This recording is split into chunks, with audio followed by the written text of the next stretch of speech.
안녕하세요. 저는 올해부터 새로운 싱글의 삶을 시작한 30대 직장인입니다.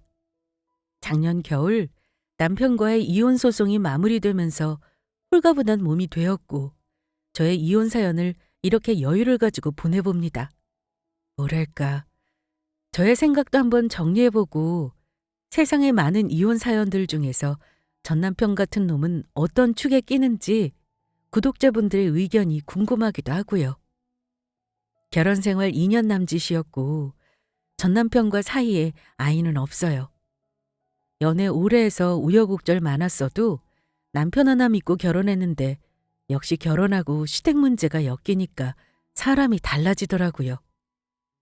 지켜야 할 것이 많은 상황에서 이혼이라는 게 그리 간단하지만은 않다는 걸 알고 있었지만 그럼에도 불구하고 이혼을 선택한 건 남편을 참고 살기에는 내 남은 인생이 너무 길었고 행복할 자신이 없어서였습니다.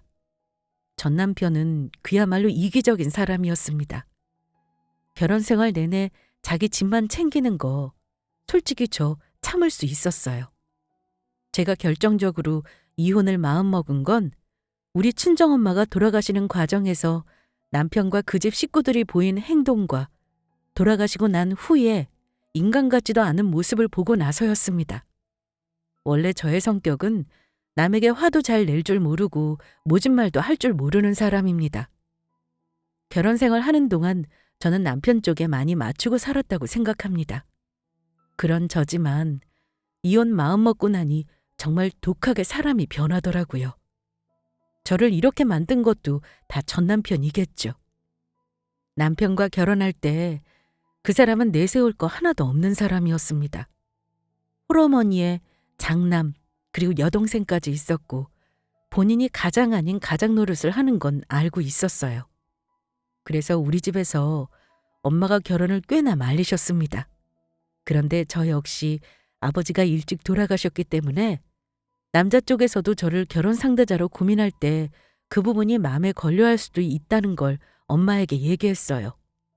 남자나 여자나 어느 한쪽 부모님이 안 계신다면 당연히 나중에 부양 때문에 고민을 할 수도 있는 문제니까요. 엄마, 나도 아빠 안 계시는데 굳이 그 집이 홀어머니라고 반대할 건 뭐야. 오히려 나랑 결혼 수월하게 하려면 서로 처지 비슷한 사람끼리 하는 게 나아. 너 친정엄마가 혼자 있는 거랑 시어머니 혼자 있는 거 달라. 너 왜 아빠 없는 거에 그런 자격지심을 가지고 그래? 네가 아빠 안 계시다고 신랑도 꼭 그런 사람 얻어야 한다고 누가 그러든. 처지가 같다니. 네가 직업이 없니 아니면 엄마가 돈이 없기를 하니. 엄마가 그 집이 홀어머니라서 반대하는 거 아니야. 멀리 보자니 네가 걱정되는 게 많아서 그러니까 결혼 급하게 하지 말고 좀 천천히 두고 보자. 결혼 전 남편은 결혼 허락 받으려고 나름 애를 많이 썼습니다. 엄마에게 점수 따려고 엄마가 운영하는 만두 가게에 자주 오기도 했고 저한테도 정말 잘하려고 했어요. 하지만 처음에 엄마는 결혼 얘기에 아주 철벽을 치셨고 좀처럼 허락을 하지 않으셨습니다.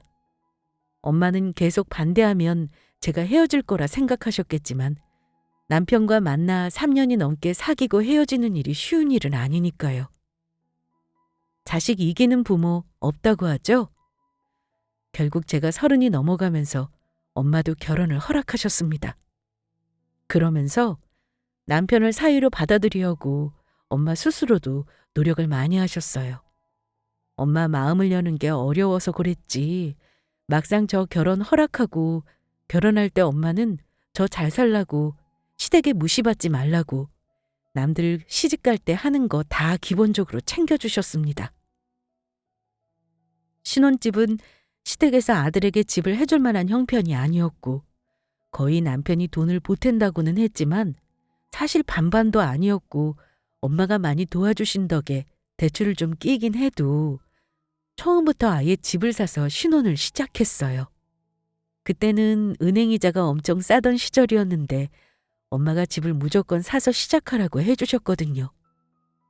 여긴 경기 남부 쪽이라 서울만큼 집값이 비싸지는 않았습니다만 그래도 한창 핫한 동네여서 아파트가 오르는 폭도 컸고 싸지는 않았습니다. 엄마 조언을 받아가며 발품을 판 끝에 운 좋게 좋은 가격에 나온 아파트를 계약했습니다. 결혼할 아들이 집 샀다고 하니 당연히 시댁에서도 엄청 좋아하셨어요. 물론 우리 돈이 거의 다 들어가서 명의는 제 것이었지만 큰 부담 덜은 것만으로도 만족하더라고요. 시어머니는 야무진 며느리 들어왔다면서 저를 축켜 세워주셨고 저도 기분 좋았습니다. 저나 엄마가 결코 돈이 많아서 집까지 산 건 아니에요. 저도 직장 생활하면서 알뜰히 재테크했었고 엄마는 늘 자기 노후를 저에게 기대지 않겠다고 하시면서 환갑 다 된 나이에도 일을 놓지 못하는 분이셨습니다. 그 덕에 엄마는 아빠 없이 저 힘들게 기르시면서 대출 없는 아파트랑 지금 장사하시는 만두가게 자리를 재산으로 일구셨습니다. 큰 부자라고 할 수는 없어요. 하지만 어디 가서 아쉬운 소리 안 하고 하고 싶은 거 하고 살 정도로 삽니다. 그렇게 열심히 모은 돈에 엄마가 조금 보태주셔서 결혼해서 살 집 마련하는데 보탤 수 있었던 거예요. 이런 우리 집에 비해 남편 쪽 집은 시어머니가 살고 계신 전셋집이 다였고 시어머니는 아들 결혼시킬 때 못 보태주신다는 말을 비교적 당당하게 하신 분입니다. 그래도 아들이 많이 부족하지만 둘이 집 사서 결혼한다는 건 참 대단하다고 하셨어요. 우리 엄마에게 당연히 고맙다고 하셨고요. 좋아하시면서도 어머니는 우리가 낼 대출이자 걱정을 한숨까지 쉬면서 하셨습니다. 집을 사 결혼한다니까 내가 참 마음이 좋기는 한데 이자가 어디 한두 푼이니? 니들이 이자 내고 살려면 둘이 벌어도 빠듯할까 봐 그게 걱정이다. 다들 그렇게 집 사고 이자 내고 사는 걸요. 중간에 갈아타면서 집값 오르면 돈 버는 거죠. 너무 걱정 마세요, 어머니. 둘이 버는데 그거 힘들어서 못 내겠어요? 그래요, 엄마. 우리 집 사는 거 무리하는 건 맞지만 멀리 보면 잘한 선택이에요. 그래도 아들이 번듯한 집 가지고 장가 가는 게 엄마도 마음 편하시잖아요. 내가 얼른 자리 잡고 살아야 나중에 선영이도 자리 잡게 도와주죠. 그래, 나는 어쨌거나 니들 둘만 잘 사면 되지 뭐. 하나 바라는 거 없어. 너네끼리만 싸우지 말고 알뜰히 돈 모으면서 살면 그걸로 된 거다. 우리 남편은 결혼 전에 보면 어머니랑 자기 동생에게 참 각별했고 자기 가족을 잘 챙겼어요. 저는 외동이라 늘 형제자매 있는 사람이 부러웠는데 남편 집에 가면 가족들이 사이가 참 좋아 보였습니다. 하지만 그 화목해 보이는 가족 안에 저는 포함되지 않는다는 걸 그때는 몰랐습니다. 특히 시누이는 결혼 전에도 저랑 남편이 결혼 준비하는 게 이상한 참견을 해대서 남편과 다툰 적도 몇 번 있었습니다. 시누이는 저보다 2살 어린 29살이었는데 결혼 전에 따로 만난 적은 없었어요. 정식으로 그 집에 인사하고 나서 종종 만나기는 했는데 오히려 시어머니보다 시누이가 더 까탈스럽고 불편하더라고요. 상견례 하고 나서 시누이 성격상 저에게 언니 하며 따르지 않을 사람이라는 건 알고 있었습니다. 왜냐하면 시누이가 그다지 저를 좋아하지 않는다는 걸 저는 대번에 알 수 있었거든요. 뭐랄까, 자기에게 엄청 잘해주는 오빠를 저에게 빼앗긴다고 느꼈는지 은근히 저에게 가시돋친 말도 많이 했어요. 결혼할 때 시누이 간섭질이라고 하나요? 우리 집 명의를 공동으로 하는데 원래 가정경제는 남자가 주도해야 한다는 말도 했고 제가 해오는 살림살이에 뭐가 트집을 잡기도 했습니다. 당연히 결혼할 때 크고 작은 일로 남편과 다투기도 했어요. 그런데 남편이 제가 시누이 때문에 기분 나쁜 일이 있으면 꼭 참아달라고 하는 소리가 이랬습니다. 당신이 그래도 30 넘은 언니잖아. 내 동생은 아직 20대 아기니까 당신이 이해해줘. 여태껏 오빠 하나 믿고 있다가 나 장가 간다니까 서운해서 그런 마음 모르겠어? 지금은 그렇지만 결혼해서 자주 보고 살다 보면 아마 당신도 가족으로 받아들일 거야. 뭐? 아기? 아니 29이 아기라는 것도 이해가 안 간다. 자기 눈에는 어려 보이겠지만 29이면 솔직히 시집가고도 남을 나이야. 근데 자기 옳게 될 사람한테 심통 부리고 못되게 구는 걸 내가 참으라는 거야? 가족으로 받아들인다니. 자기 오빠 결혼할 사람을 아가씨가 받아들이고 말고 할 게 어디 있어? 제가 신우이 챙겨주려고 남편과 결혼하는 건 아니니까요. 신우이가 선을 넘으면 그때 노선 정리 확실히 해달라고 제가 부탁 아닌 부탁도 했고, 가끔 말도 안 되는 이유로 몇 번 다투기도 했어요. 가령 신우이가 해외여행을 안 가봤다면서 신혼여행을 같이 따라가 방을 따로 쓰겠다고 했던 일도 있었습니다. 이게 상식적으로 정상이라고 생각하시는 분은 없으실 겁니다. 남편이 그때는 신우이를 잘 달래고 얼러서 넘어갔지만 저는 남편이 신우이에게 저리 쩔쩔매며 말하는 것도 조금 웃겼던 게 사실입니다. 하지만 신우이 때문에 결혼 못할 일은 아니라고 생각했고, 남편 말대로 결혼해서 살다 보면 지금보다는 나를 대하는 태도가 나아지겠거니 하고 안일하게 생각했습니다. 결혼 준비하면서 많은 일들이 있었지만 그래도 딱 하나 믿었던 건 남편의 약속이었습니다. 다른 건 몰라도 너 장모님 걱정하는 거 잘 알고 있어. 내가 우리 집에만 잘하겠냐? 우리 잘 살라고 집도 무리해서 해주셨는데 나도 장모님한테 잘할게. 그거 하나 믿어도 돼. 그래. 말만으로도 고맙네. 우리 엄마는 아마 둘만 잘 살면 된다고 하시겠지만 사실 엄마 혼자 계시는 게 마음 안 편했거든. 그렇게 말해줘서 고마워. 제가 혼자 남을 엄마 걱정을 많이 하니까 일부러 집도 친정집이랑 가까운 곳에 산 거 아니겠냐며 자기가 아들처럼 잘하겠다고 호언장담했어요. 저는 남편의 그 말이 고마웠고 설사 그냥 하는 말이라고 해도 믿었습니다. 우리 친정엄마는 당신에게 잘하는 건 필요 없으니 딸에게 잘해주라며 신신당부하셨어요. 그래도 사위가 잘하겠다는 말이 싫지는 않으셨던 것 같아요. 처음에는 결혼을 못마땅해 하시고 반대했어도 남편을 사위로 받아들이고 나서는 가까워지려고 많이 노력하셨습니다. 그런데요, 문제는 결혼 이후에 달라져 버린 시가 식구들이었습니다. 막상 결혼하고 보니까 나아지기는커녕 그동안 본색을 감추고 있던 시어머니까지 가세해 저는 그 집안 식구들의 가스라이팅에 시달려야 했습니다. 왜 결혼하고 남편이 돌변했다는 둥, 결혼 전에 남편이 잘해줬는데 속았다는 둥, 이런 말 많이들 하죠? 저는 예외일 줄 알았습니다. 결혼하자마자 본색을 드러내는 시댁 식구들 때문에 힘든 일들이 초반부터 참 많기도 했습니다. 친정도 가까웠지만 시댁도 가까운 거리에 살다 보니 안 좋은 점이 많더라고요.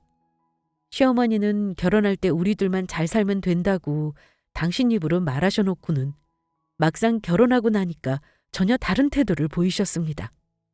주말이면 아침부터 득달같이 전화를 하셔서는 오늘 주말인데 뭐 할 거니? 밥 먹지 말고 아침에 놀러 와라. 엄마가 만난 거 해줄게.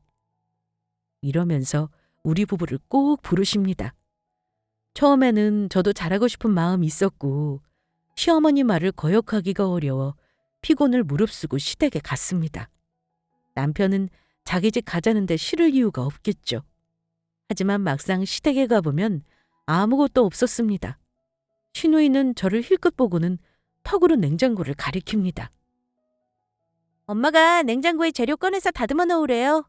목욕탕 갔다가 금방 오신다네요. 전복죽 하신다니까 언니가 전복 다듬어 놔 주세요. 네? 전복죽이요? 제가 다듬어야 하는 거예요? 저는 어머니가 해주겠다는 말로 알아듣고 왔는데 신우에게 저 말을 듣고 황당해서 되물었죠. 네. 언니랑 오빠가 먹을 거 아니에요? 그럼 당연히 언니가 재료 손질해놔야죠. 설마 우리 엄마가 전부 혼자 만들어서 갖다 바치라는 건 아니죠? 엄마가 언니 오면 시키라고 하던데요? 그럼 어쩔 수 없이 저는 시어머니 하란 대로 해야만 했습니다. 재료만 다듬으면 끝이겠습니까? 만드는 것부터 치우는 것까지 고스란히 제가 할 일이 되는 거죠. 매번 그런 식이니 저는 시댁에 가기가 싫었습니다. 우리 부부가 맞벌이를 하니 주말에는 저도 쉬고 싶고 가끔은 친정엄마도 챙기고 싶은데 시어머니는 친정에 간다는 걸 눈치 주기도 하셨습니다. 결혼하면 친정과 멀리해야 한다는 말도 하신 적이 있고요. 제가 시집 왔으니 시댁에 우선적으로 맞춰 살기를 바라셨던 것 같습니다. 제가 시댁에 가는 것보다 더 싫었던 건 시어머니와 신우가 우리 집에 마치 제 집 드나들듯 했다는 겁니다. 어머니는 아들네 집에 엄마가 올 때마다 연락할 필요가 뭐 있냐면서 비밀번호까지 알고 계신 분이셨습니다. 특히 신우이는 결혼을 앞두고 있었는데 늘 우리 집에 오면 살림살이랑 제 물건들을 보며 평가를 하고 자기 결혼할 때 하고 싶은 게 있다며 자기 오빠에게 말을 대놓고 하기도 했어요. 저는 그런 소리가 꼭 뭐라도 해달라는 소리로 들려서 너무 듣기 싫더라고요.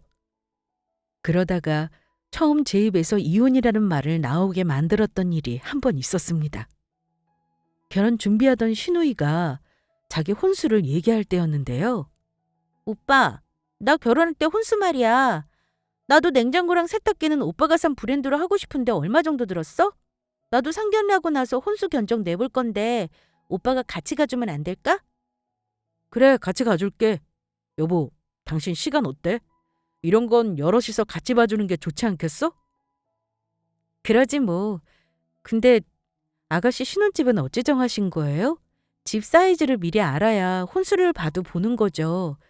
저희 집에 있는 건 사이즈가 죄다 큰 거라서 아가씨 사정에 안 맞을 수도 있으니까 미리 집 사이즈는 대충 재보고 보러 가요. 그랬더니 신우이가 속상하다는 듯 투덜거리더라고요. 그럼 아직 혼수 보러 가는 건 이르겠네요. 사실은 아직 신혼집을 확실히 못 정했거든요. 시댁에서 집을 해준다는 건지 말겠다는 건지 확실히 말을 안 해줘서요. 우리 쪽에서도 얼마를 보탰으며 하는 눈치길래 사실 요즘 저도 심란한 중이었어요.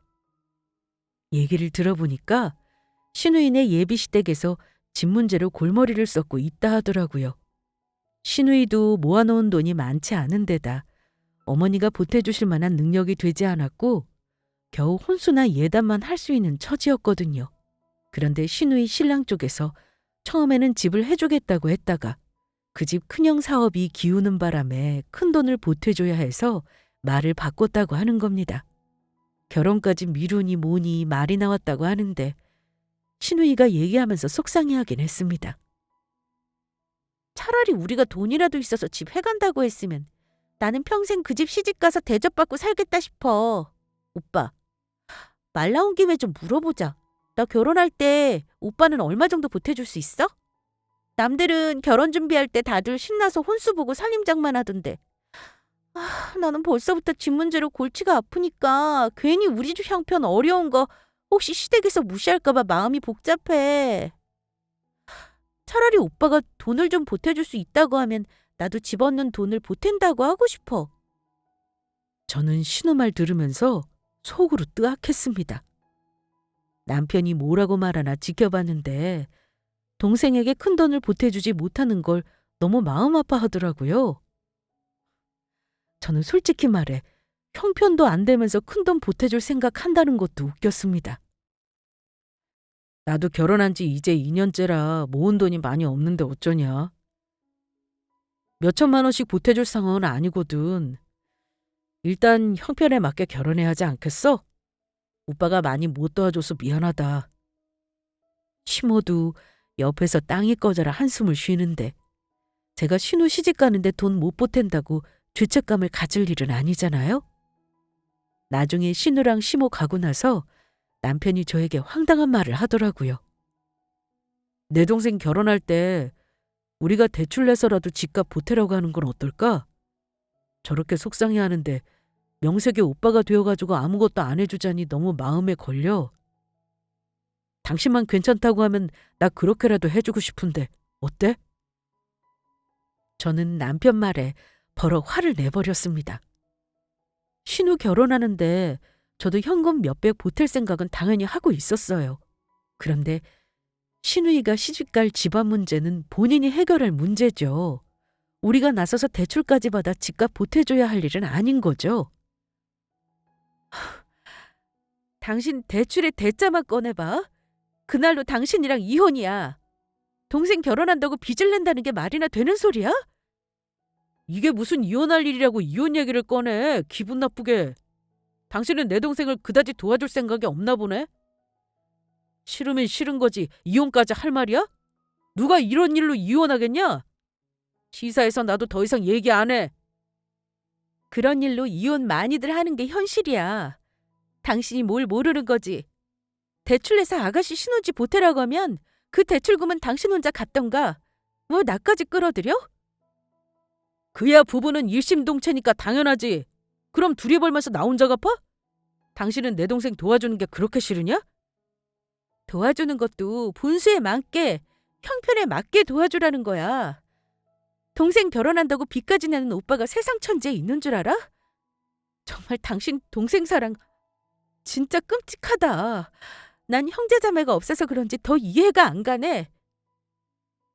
남편과는 종종 시누이 결혼 문제로 다투곤 했습니다. 그러다가 예상치 못하게 충격받은 사건이 생긴 건 그 일이 있고 나서 몇 달 후였습니다. 저는 직장에서 여느 때와 다름없이 일을 하고 있었는데 엄마가 갑자기 가게에서 쓰러지셨다는 연락을 받고 급하게 병원으로 갔어요. 저는 병원에 갈 때만 해도 엄마가 많이 안 좋으실 거라고 생각하지 않았습니다만 엄마는 제가 갔을 때 저를 알아보지 못할 정도로 의식이 없는 상태셨습니다. 쓰러진 이유는 흔히들 말하는 뇌쥐주 막하 출혈이었는데 뭘 모르는 제가 의사가 보여주는 CT 사진을 봐도 뭔가 심각한 상태라는 걸 알 수 있었습니다. 너무 놀라고 황망하면 울음도 안 나온다더니 딱 제가 그랬습니다. 며칠 전까지도 저와 같이 밥 먹고 목욕탕도 갔던 엄마가 내 곁을 떠났다는 사실이 마치 꿈을 꾸는 기분이었고 남편에게 엄마가 며칠 넘기지 못할 수도 있다는 말을 전했어요. 여보, 나 이제 어떡해? 어쩌면 엄마가 얼마 못 버티고 돌아가실 것 같아. 뇌출혈이라는데 이대로 의식이 못 돌아올 수도 있대. 여보, 엄마 돌아가시면 나 어쩌지? 평소에 지병이 있는 것도 아니셨잖아. 어떻게 갑자기 이런 일이 생긴대? 장모님 괜찮으실 거야. 일단 의사가 하자는 대로 기다려보자, 여보. 그래도 남편이라고 처음에는 저와 엄마를 걱정해줬고 곁을 지켜주더라고요. 그런데 엄마가 사경을 헤매고 있는 동안 저는 남편에게 굉장히 서운했던 말을 들었습니다. 당신 장모님 돌아가시면 뭐뭐 해야 하는지 미리 생각해 놓은 거지? 장례도 장례지만 장모님 재산이랑 가게 문제는 미리 어찌 처분할지 생각은 해놓고 있어야지. 장모님 집 말이야. 그건 확실히 대출 같은 거 하나도 안 껴있는 거 맞아? 저는 엄마 위독한 순간에 저런 말을 꺼내는 남편이 너무 이해가 가지 않았고 서운했습니다. 당신은 그런 말을 꼭 우리 엄마 누워있을 때 해야 해? 아직 우리 엄마 살아계셔. 우리 엄마 저렇게 계시다가 일어나실 수도 있다고. 근데 꼭 돌아가실 게 확실한 것처럼 말한다. 우리 엄마 아파트 대출 있는지 없는지 지금 그게 중요해? 내가 알아서 할 테니까 그 얘기는 하지 마. 가뜩이나 경황 없는 와중에 남편 말을 듣고 화가 난 저는 확 쏘아붙이고 말았습니다. 당신이 경황 없어 보이길래 하는 소리야. 적어도 당신이랑 나 둘 중에 하나는 정신 차리고 장모님 뒤처리를 해야 할 거 아니야. 나는 뭐 한가해서 이런 소리 하는 줄 알아? 내 동생도 결혼 코앞이라 나도 정신없어. 내 동생 신경 쓰기도 바쁜데 장모님까지 이런 일 있으니까 나도 정신이 하나도 없다고. 듣기 싫으니까 그만해. 뒤처리해도 내가 할 테니까 지금은 그런 말 듣고 싶지 않아. 남편은 머쓱한 표정을 지었지만 엄마가 병원에 있는 동안 남편은 엄마와 저를 걱정하기보다는 가끔 들여다보고 엄마 상태를 확인하는 듯 했고 꼭 기분 나쁘게 우리 엄마 상태를 시어머니에게 보고하더군요. 저는 그것도 기분 나빴지만 남편과 싸우며 기운을 뺄 때가 아니었기 때문에 그냥 참고 넘어갔습니다. 하지만 엄마가 병상에 누워있는 일주일 동안 남편의 행동을 보면서 저는 말로만 하던 이혼이라는 걸 진짜 할 수도 있겠구나 하고 그때 진지하게 생각했어요. 엄마 병상을 일주일째 엄마는 저에게 마지막 말을 남기지도 못하고 결국 돌아가시고 말았습니다. 엄마가 힘든 상황이라는 걸 예상하고 준비를 나름 한다고 했는데도 부모를 떠나보내는 일이 어디 그리 쉬운 일이겠습니까? 무슨 정신으로 장례를 치렀는지도 모릅니다. 그런데 장례식장에 조문온 시어머니와 시누이는 저를 위로하기보다는 엉뚱한 말만 늘어놓으며 제 속을 뒤집어 놓았습니다. 예, 사돈이 갑자기 돌아가셔서 너도 경황이 없겠구나. 그래도 어쩌겠니. 산 사람은 살아야지. 듣자니까 네 친정엄마 정리할 재산이 꽤나 있다며? 대강 어느 정도인지 나한테도 좀 말해줘. 네 엄마 집이랑 가게 말고 현금은 또 얼마 정도 있으시다니? 네 신랑이랑 잘 상의해서 세금 문제 잘 해결하고 재산 정리되면 나한테도 얘기해다오. 네 엄마 안 계시면 내가 네 엄마 다름없는데 그 정도는 알아야 마땅하지. 그래도 얼마나 다행이냐. 병원에 오래 있으면서 자식 고생 안 시키고 일찍 가신 건 너한테 잘 된 거 아니니? 그래도 마지막 양심은 있으셨나 봐. 자식한테 큰 피해 안 주고 갔으니 말이야. 그러게요. 우리 엄마 말이 100번 맞아요, 언니. 어쨌든 언니도 고생 안 하고 엄마 보내드린 거 잘 된 거죠. 친정엄마 재산도 나이 젊을 때 물려받게 된 거니 얼마나 잘 된 일이에요? 안 그래요? 저는 두 사람 말을 듣고 할 말이 없더라고요. 대체 이게 엄마 잃은 며느리 앞에서 할 소리인가 싶었습니다. 저는 시가 식구들의 속마음이 저렇게 초악하다는 걸 그때 알았어요. 어찌 사돈 장례식장에서 대놓고 며느리 친정엄마 재산을 탐내고 자기 아들 걸로 생각할 수가 있나요? 엄마가 병원에 있는 동안 남편은 우리 엄마가 언제 죽을지 손가락만 세고 있었구나 하는 생각에 너무 치가 떨리더라고요. 엄마 장례 끝나고 슬퍼할 시간도 없이 뒷수습은 저의 몫이 되더라고요. 유언장도 없이 떠나셨기 때문에 당연히 법적 상속인은 제가 되었고 저는 엄마가 살던 아파트와 엄마 명의의 가게 그리고 엄마가 노후 때 쓰시겠다며 모아놓으신 3억가량의 현금과 각종 보험금을 받게 되었습니다. 그 와중에 제가 남편과 크게 다툰 일이 있었어요. 제가 이혼을 결심한 계기이기도 했습니다.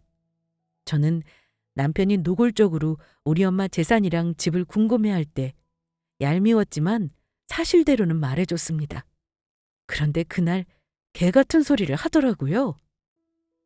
여보, 장모님 집 말이야. 어쩔 생각이야? 느닷없이 우리 엄마 집은 왜 물어보나 싶었죠. 엄마 집? 정리되는 대로 전세 놓을지 팔지 결정해야지. 근데 갑자기 그건 왜 물어? 팔긴 집값 더 오를지도 모르는데 지금 팔면 손해야. 절대 팔지 마. 절대. 그래서 말인데 당신 그 집 어찌할지 계획 없는 거면 나한테 좋은 생각 있어서 그래. 내 동생 말이야. 이제 5개월 후면 결혼인데 아직 집 때문에 아무것도 준비를 못하고 있는 거 당신도 알지? 어차피 장모님 집 지금 당장 팔 거 아니니까 그 집 내 동생 신혼집으로 내주자. 대신 도배니 장판이니 내 동생이 전부 알아서 하라고 할게. 어차피 당신도 집수리할 생각이었는데 오히려 잘 된 거 아니야? 그러니까 남편은 우리 엄마가 살던 그 집을 신혼집으로 내주자는 거였습니다. 저는 전세를 신우에게 주자는 건가 싶어서 다시 확인차 물었어요. 그럼 시세보다 조금 저렴하게 전세 보증금 받으면 되겠네. 아가씨 지금 예산이 어느 정도 되는 건데? 그런데 남편이 정색을 하더니만 이렇게 말을 하는 겁니다. 뭐? 전세라니? 당신은 내 동생 도와주는 일에 꼭 그렇게 인색하게 굴어야겠어? 장모님 집은 지금 당신한테 꼭 필요한 것도 아니고 어차피 팔 생각한 거면 그 집에서 내 동생 살게 하다가 나중에 천천히 그 집값 갚으라고 하면 되는 거지. 그럼 내 동생도 부담 안 가지고 당당하게 결혼하는 거니 시댁에 할 말도 할 수 있고 당신도 내 동생한테 대접받을 수 있고 얼마나 좋아. 내 동생 어찌 도와줄지 고민했는데 내 생각엔 이 방법이 베스트야. 장모님 집 떠올리는 순간 퍼뜩 생각이 들더라고. 동생한테 해줄 게 딱히 없었는데 딱 잘 된 거지. 우리 엄마 집을 아가씨한테 그냥 줘라 이거야? 에이, 그냥 주자는 게 아니고 일단은 살게 해주고 나중에 천천히 전세 보증금이든 매매든 결정해서 받자는 거야. 가족 좋다는 게 뭐야? 내 동생도 이럴 때 오빠 찬스 좀 쓰자. 저는 남편놈과 그 가족들의 도둑놈 심보에 치가 떨렸습니다. 우리 엄마 장례 치를 때부터 작당 모의를 한 거 딱 눈치채겠더라고요. 저는 대답을 미루고 어이가 없어서 웃기만 했습니다. 남편놈은 제가 허락했다고 착각하더군요. 내 동생한테 조만간 그 집 리모델링 하라고 할게. 장모님 집 비밀번호 내가 아는 그대로 맞지? 리모델링?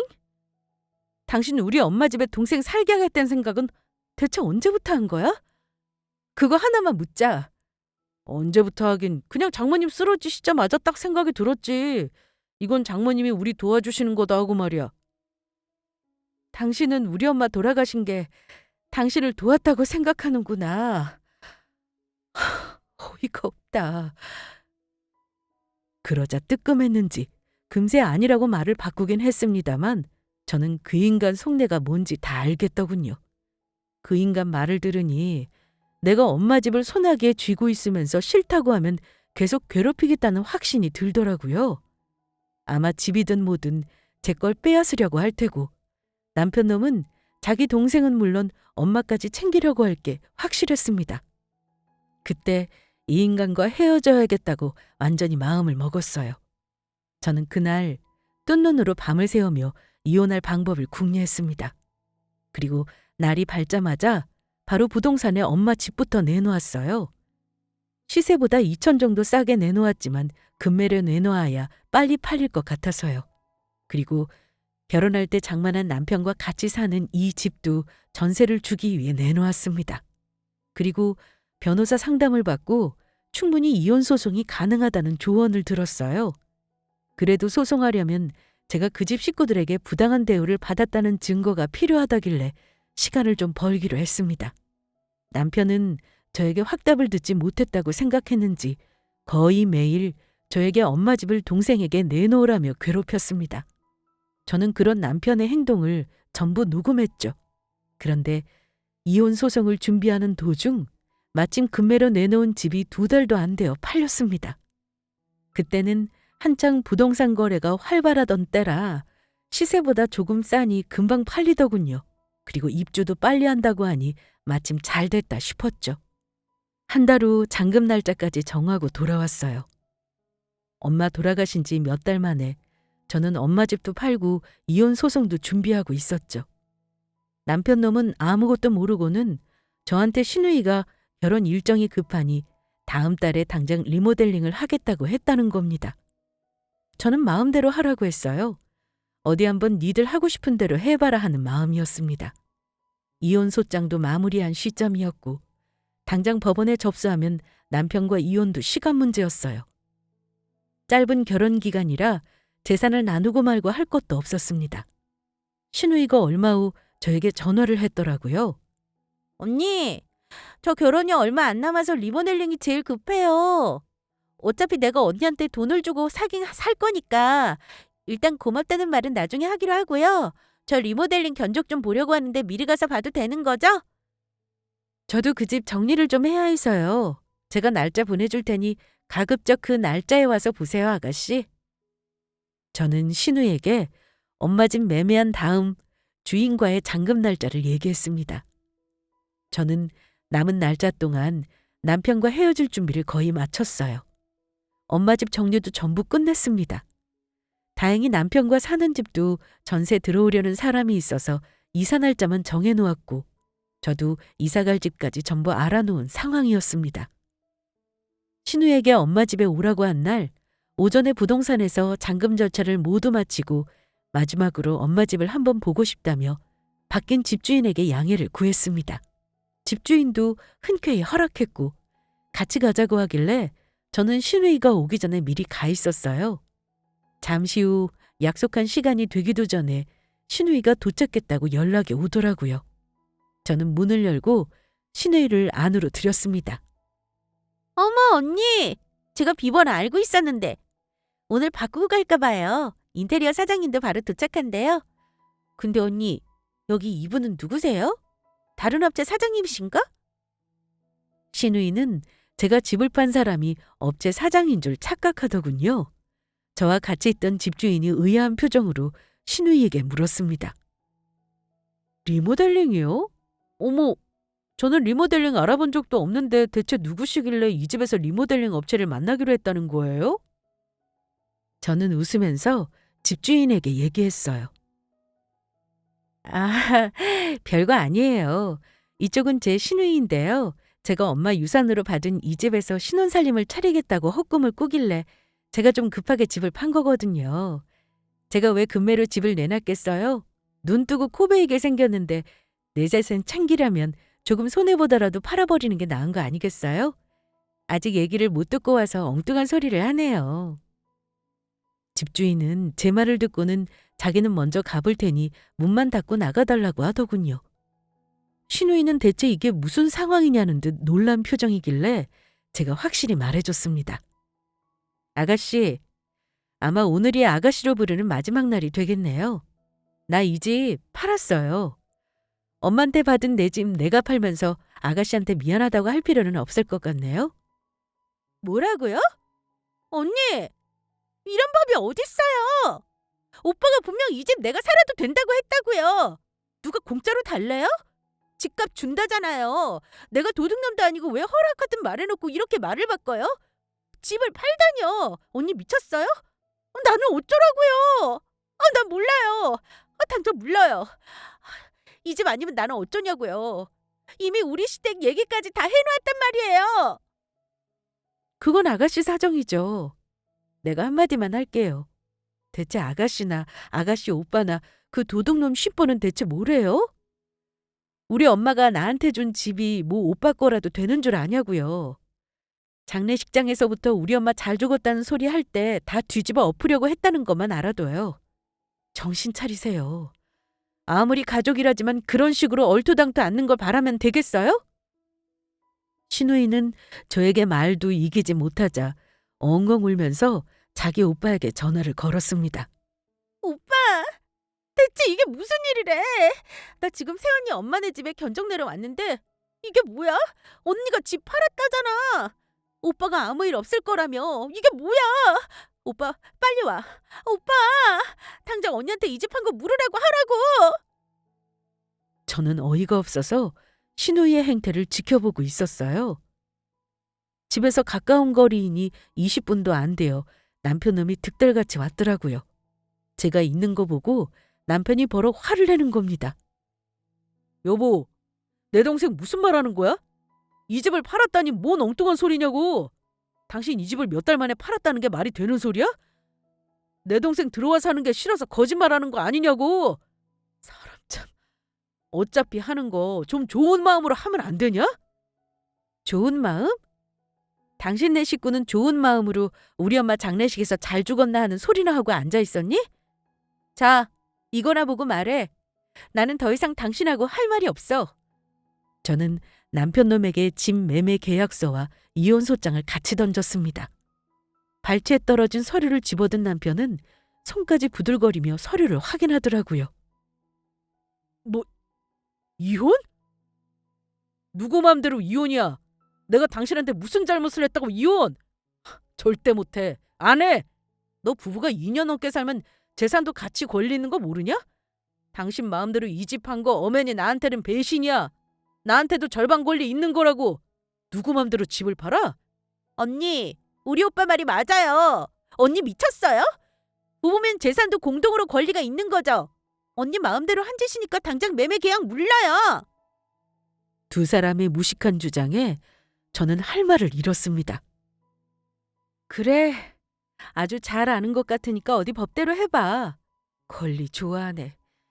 당신이 나랑 결혼할 때 우리 집에 돈 보탠 거나 있니? 우리 엄마 집에 당신이 한 푼이라도 도움 준 게 있어? 권리는 무슨 권리. 어디서 주워들어도 개떡같이 주워듣고 헛소리를 해. 둘 다 똑바로 들어. 배우자가 상속받은 재산은 당신이 권리 주장 1도 할 수 없는 거야. 근데 감히 당신 동생을 내 집에서 살게 하다가 헐값에 꿀꺽 생각을 해? 참 둘 다 어쩜 그런 도둑놈 같은 심보를 가질 수가 있는 건지 모르겠다. 아무튼 이제 다 끝났어. 이 집은 이미 다른 사람 거고 나는 당신이랑 이혼할 거야. 우리 사는 집도 전세 주고 나는 이사 갈 거니까 당신도 빠른 시일 내에 짐을 빼서 당신 집으로 가는 게 좋을 거다. 당신 정말 나랑 해보자는 거야? 싫으면 싫은 거지. 사람이 이렇게까지 나를 골탕 먹이려고 뒤에서 이런 짓을 꾸밀 수가 있냐고. 난 못해. 소송이고 뭐고 절대 당신 마음대로 안 될 거야. 글쎄, 당신이 이기나 내가 이기나 해보자. 내가 이런 짓을 하게 만든 건 당신이야.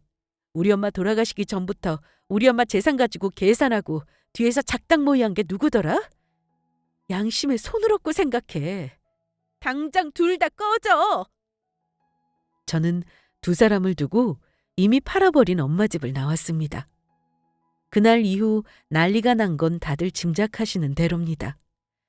제가 장난으로 이혼소장을 보낸 게 아니라는 걸 안 남편은 저에게 잘못했다고 읍수하는 작전을 쓰기 시작했고, 한 발 물러나는 게 맞다고 생각한 시어머니도 저에게 사정사정하며 이혼하지 말라고 설득했습니다.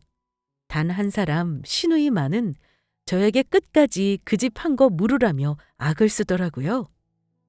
다 예상한 상황이었고 저는 가차없이 그 집과의 인연을 끊었습니다. 이혼 소송하는 동안 살던 집도 나왔고 남편이 결혼할 때 해왔던 집안 살림도 전부 시댁으로 보내버렸어요.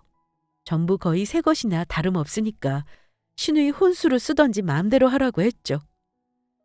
정신없이 몇 달 흐르니 정말 남편과 저는 남남이 되어 있었습니다. 이혼이라는 게 아이가 없으니까 생각보다 어렵지는 않았습니다. 저는 이렇게 염치를 말아먹고 도둑놈 심보를 가진 집안과 끝냈답니다. 제가 결혼 생활을 오래 한 건 아닙니다만 한 가지 느낀 게 있다면요. 아무리 연애가 오래되어도 실제 결혼 생활은 겪어봐야 사람 진면목을 안다는 거예요. 연애 때 안 좋은 사람이 누가 있겠습니까?